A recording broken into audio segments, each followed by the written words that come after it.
Olá, para você que está assistindo esse vídeo. Este vídeo é uma introdução à nossa casa de Padilha. Essa egrégora maravilhosa desta grande rainha. Eu sou Maria de Oxum e a primeira regra desta casa é o Ubuntu. Somos o que somos porque todos somos nós e todos somos filhos de Maria Padilha. Sejam muito bem-vindos. Hoje vamos falar desse orixá maravilhoso que traz aí no sincretismo católico São Pedro e São Bartolomeu também, sentado, né, na pedra com o livro na mão. Hoje a gente vai falar de Xangô. Xangô vem em várias qualidades, então depende da região, o sincretismo dele pode mudar. Por exemplo, lá no Maranhão, eles estavam também Xangô.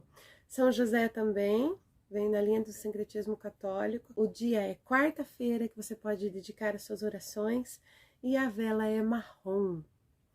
Bom, característica dos filhos de Xangô é aquela pessoa que coloca o dedo na cara dos outros, mas esquece de repente que o julgamento vem primeiro dela. E muitas vezes também elas se cobram demais, elas têm essa condição sempre do pré-julgamento. Elas então acabam ficando depressivas muitas vezes por tanto se julgarem. Então a gente tem uma frase que falamos sempre que é: cuidado ao pedir justiça a Xangô, porque a primeira pessoa que vai ser julgada é você mesmo. Filhos de Xangô também são bem detalhistas, geralmente trazem bastante ensinamentos, por isso o pai com o livro na mão, né, sentado na pedra. Então são pessoas que de repente trazem aquelas palavras que a gente talvez não esteja assim sendo a mais agradável para se ouvir, mas que nós vamos utilizar aí em um dado certo momento.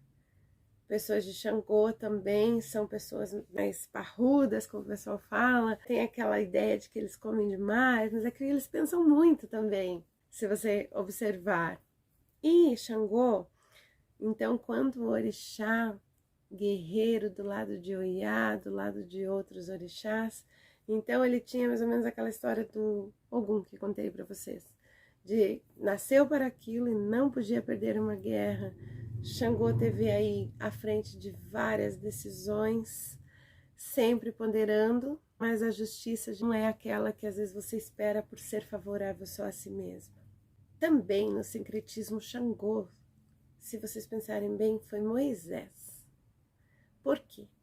Ele foi deixado no rio e foi encontrado pelo rei. E então foi criado com uma vida que não tinha. E ele esqueceu de onde ele veio. Os judeus naquela época, os escravos, né? Aquele povo todo era escravo. Daqueles reinados, trabalhavam ali em estado de miséria e escravidão. E mesmo quando ele pediu ajuda, ele acabava ignorando esse povo, como um estado de julgamento. E então, o irmão era rico. Sim, o irmão tinha sangue azul, mas ele não. E a sua própria família, sua própria raiz, acabou encontrando no castelo e falando com ele sobre de onde ele veio. E ele, ao questionar o irmão falou: sim, você é isso mesmo.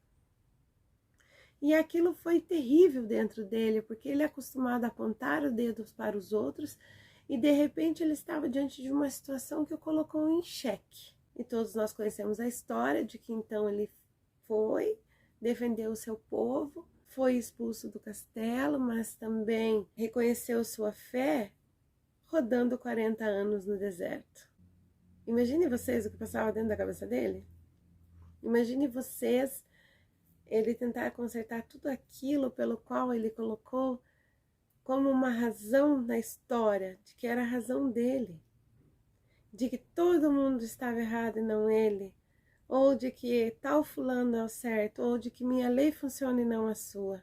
Se vocês pensarem, ele rodou todo aquele tempo, Xangô, para que ele conseguisse encontrar um meio, um propósito para sua vida, de entender o que ele fez todos aqueles anos. Veja, até as tábuas, foi ele que viu primeiro. E as tábuas eram de pedra, porque não coube nem ao outro ser humano, porque o fundamento de Xangô é esse. Por exemplo, há oferendas de Xangô que são feitas sobre a pedra, né?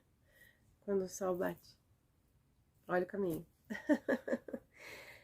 Então, ele foi que teve acesso às tábuas, ele que teve acesso à arca, conseguiu colocá-las lá dentro, ele que viu o poder maior de Orunmila, e talvez ele não precisasse andar tanto. Talvez se ele tivesse dado uma respirada, né, um pouco antes, ele conseguiria resolver as coisas de uma forma mais fácil. Por isso eu falo que sempre tem que se cuidar com o dedo que julga, com o espelho que se olha. Talvez as pessoas condenem assim uma vida inteira, por entender e acreditar que somente a sua razão vem em primeiro lugar. Como diz a nossa rainha Padilha, estar na casa de Padilha é jogar o seu orgulho no chão. É entender que a sua opinião... Não que você não possa ter uma opinião, não é isso.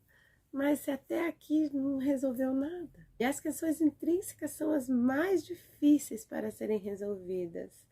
No caso dele, ele foi criado para isso. Foi feito para o julgamento.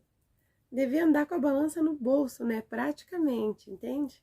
Então veja o quanto ele se cobrou, o quanto ele sofreu com aquele povo. E ele conseguiu levar o povo ao lugar que deveria, sabe?